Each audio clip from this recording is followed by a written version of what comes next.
Hello students, good evening.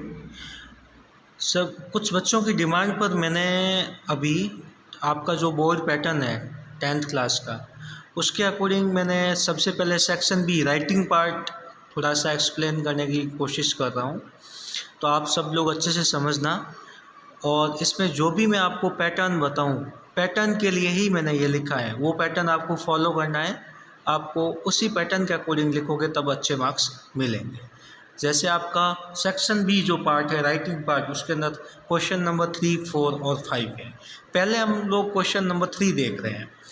अब देखो, इसमें क्वेश्चन लिखा हुआ है, imagine you are Ram Gurjar, write a letter to the editor of a newspaper expressing your views on the deteriorating law and order situation in your city. अब ये question कह रहा है कि आप राम गुर्जर हो, आपका नाम राम गुर्जर है, और आप न्यूज़पेपर के एडिटर को, मतलब न्यूज़पेपर का जो संपादक होता है, उसको पत्र लिखना है। उसको ये बताना है कि आपकी सिटी के अंदर जो लॉ एंड ऑर्डर, मतलब जो कानून की जो हमारी ये जिसको हम एडमिनिस्ट्रेटिव बोल सकते हैं, प्रशासन की जो व्यवस्था है, वो एक तरह से बिगड़ी हुई है। डेटोरिएटिंग का मतलब होता है बिगड़ी हुई है, मतलब वो सही नहीं है। तो आप न्यूज़पेपर को ये लिखोगे कि है ना, इस व्यवस्था को सुधारने के लिए आप अपने न्यूज़पेपर के अंदर ये न्यूज़ दें, ताकि है जो गवर्नमेंट एम्प्लॉय है वो इस तरफ ध्यान दें, अथॉरिटी जो भी है, और इससे हमें लॉ एंड ऑर्डर कुछ व्यवस्था सुधर सके। अब ये क्वेश्चन है, जैसा क्वेश्चन है उसके अकॉर्डिंग हमें आंसर लिखना है। अब इसमें ओनली राम गुर्जर ही लिखा हुआ है। अब इसमें और जैसे कोई एड्रेस किसी का नहीं लिखा हुआ है, तो नहीं लिखा हुआ है तो इसका मतलब ये नहीं है कि हमें नहीं लिखना है, हमें तो एड्रेस लिखना है। अगर नहीं लिखा हुआ तो फिर मैंने क्या किया, अपने मन से कोई भी एड्रेस लिख लिया। क्या लिख लिया? 22 श्यामनगर, बीबी रोड, बांसवाड़ा। अब इसमें आपको ध्यान क्या रखना होता है, ये जो एड्रेस होता है सेंडर्स एड्रेस, पहले किसका एड्रेस आता है? Sender's address. ये आपके 3 लाइन में ही लिखा जाता है, 3 लाइन से ज़्यादा बड़ा ये नहीं होना चाहिए। और इसमें देखो, मैंने कोई भी कोमा भी नहीं लगाया, क्योंकि इसमें कोई कोमा वगैरह नहीं आता है। फिर देखो, एक लाइन ड्रॉप की है। अब इसमें लिखा हुआ ये होता है कि स्पेस रख के लिखना है। अब स्पेस में ये नहीं है कि लाइन एक ही छोड़नी है फिक्स है। अगर थोड़ा बहुत अगर आप स्पेस रखते हो तो वो भी सही है, बट हमें लाइनिंग वाली कॉपी है तो अपन को एक लाइन ही ड्रॉप करनी पड़ेगी। फिर 12 मार्च 2023। अब डेट आपको ऐसे ही लिखनी है, DAT डेट नहीं लिखना है, कोमा कोई भी नहीं लगाना है, 12 मार्च लिखना है, फिर 2023 लिखना है। फिर देखो क्या लिखा मैंने, अब अपन को ये किसको भेजना है? न्यूज़पेपर के एडिटर को। तो मैं क्या लिख लूँगा, heading the editor the Rajasthan Patrika Banswara. कहाँ किया? अब देखो, बांसवाड़ा इसके क्वेश्चन के अंदर नहीं लिखा हुआ था, बट मैंने मेरे एड्रेस में क्या लिखा? बांसवाड़ा। तो मैं जिस सिटी से बिलोंग करता हूँ मैं उसी सिटी को लिखूँगा, तो फिर बांसवाड़ा ही लिखूँगा। अब देखो, फिर आगे क्या लिखा मैंने? सब्जेक्ट क्या है इसमें? देखो, deteriorating law and order situation in Banswara. अब ये लाइन मैंने कहाँ से उठाई? सब्जेक्ट वाली क्वेश्चन में से ही उठाई। ये देखो यहाँ लिखा हुआ, देखो कहाँ लिखा हुआ है, deteriorating law and order situation in your city. मतलब ये आपको एक ध्यान रखनी है बात, कि जो लेटर राइटिंग है या ईमेल राइटिंग है, इसका जो सब्जेक्ट होता है ना, वो आपका क्वेश्चन के अंदर ही लिखा हुआ होता है, उसी में से आपको लिखना होता है। अब देखो, इसको लिखते हैं तो सब्जेक्ट के बाद में उसके नीचे लिखना है सर। अब सब्जेक्ट और सर के बीच में अपन एक लाइन ड्रॉप और कर सकते हैं, अगर नहीं करेंगे तो भी सही है, करते हैं तो भी सही है।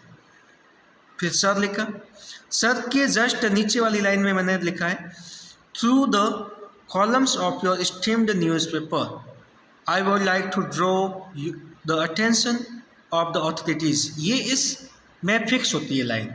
ये जो फॉर्मल लेटर होता है जिसको हम एडिटर को भेजते हैं, तो इतनी लाइन हमेशा फिक्स होती है। ये आपको एक तरह से फ्रेज है, वो आपको एक तरह से माइंड में फिट होना चाहिए। कौन सी line? Through the columns of your esteemed newspapers I would like to draw your attention of the authorities towards the deteriorating law and order the situation in Banswara. तो मैंने ये लाइन जो फिक्स फ्रेज है वो लिखी, उसके बाद में वापस सब्जेक्ट को दोहरा दिया, मतलब इस तरह से मैंने लिख लिया। अब देखो आगे क्या लिखा मैंने, कि according a survey the cases of theft, मतलब एक सर्वे किया गया, उसके अकॉर्डिंग बताया गया कि केसेज ऑफ थेफ्ट मतलब चोरी के केस, मर्डर के केस, रेप के केस, मलेस्टिंग हैव इंक्रीज्ड अप 30%। और मलेस्टिंग का मतलब किसी को क्या करना, बिना कारण से परेशान करना। तो ये जो प्रॉब्लम्स हैं, ये जो केसेस हैं, इंक्रीज्ड अप 30%, मतलब ये 30% से ज़्यादा बढ़ गए हैं। तो अब इतने ज़्यादा ये केसेस बढ़ रहे हैं, तो उसका सॉल्यूशन के लिए हम लोग क्या करते हैं, न्यूज़पेपर को लिख रहे हैं। I appeal the authorities to take needful action to control this, thank you.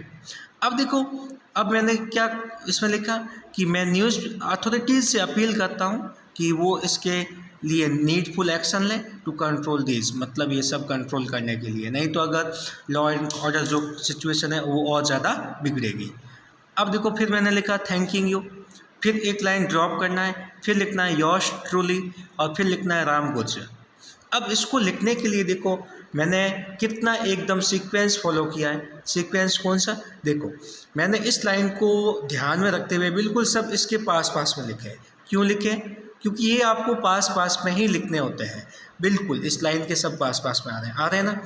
तो इस तरह से इस लाइन का आपको ध्यान रखना पड़ेगा कि इस तरह से मैंने कौन सी लाइन को कैसे लिखा है, कौन से वर्ड को कहाँ लिखा है। जैसे सर लिखा है तो सर भी इस लाइन के पास में आएगा, न कि आप गैप छोड़ के यहाँ लिखो, यहाँ आपको नहीं लिखना है। इस तरह से पूरा आपको पैटर्न ध्यान रख के ही काम करना है। कोशिश हमें ये करनी है कि एग्ज़ाम के अंदर हमें एक ही पेज के अंदर लेफ्ट राइटिंग लिखना होता है।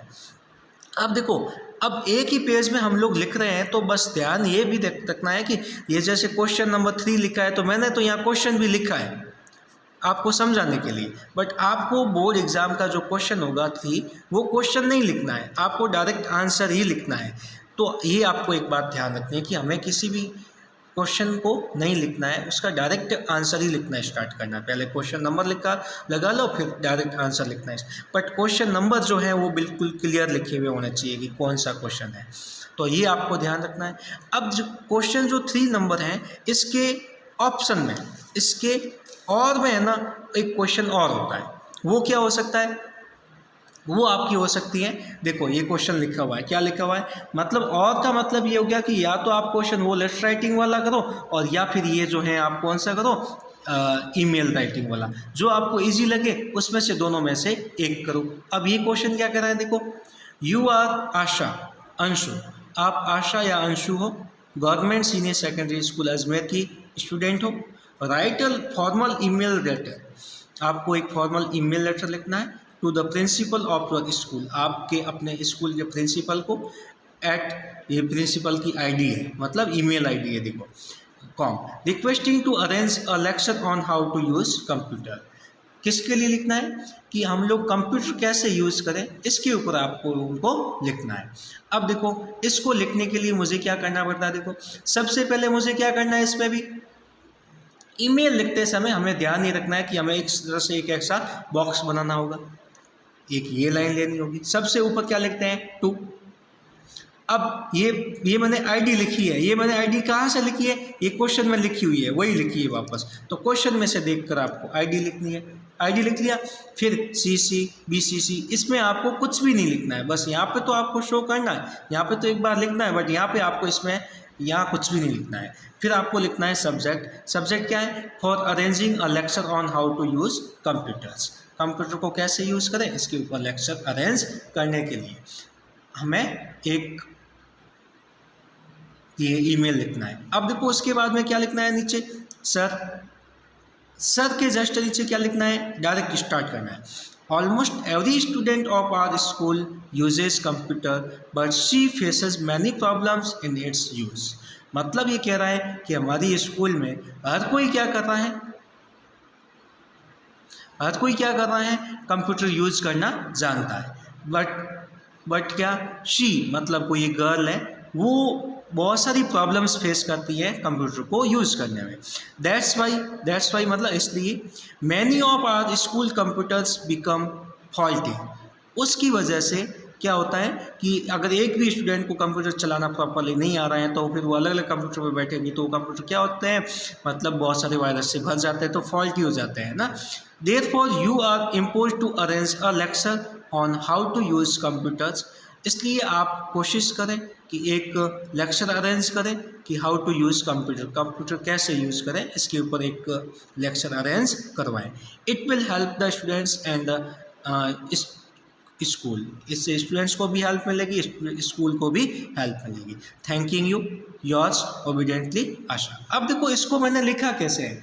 इसमें भी मैंने कुछ भी नहीं किया है, इसमें मैंने वही किया है जो क्वेश्चन के अंदर लिखा हुआ था. देखो अब ये सब्जेक्ट मैंने लिया है for arranging a lecture on how to use computer. ये बिल्कुल यहाँ लिखा हुआ है क्वेश्चन के अंदर, ये लिखा देखो, to arrange a lecture on how to use computer. तो मुझे सब्जेक्ट यहीं से उठाना है, यही सब्जेक्ट लिखना है.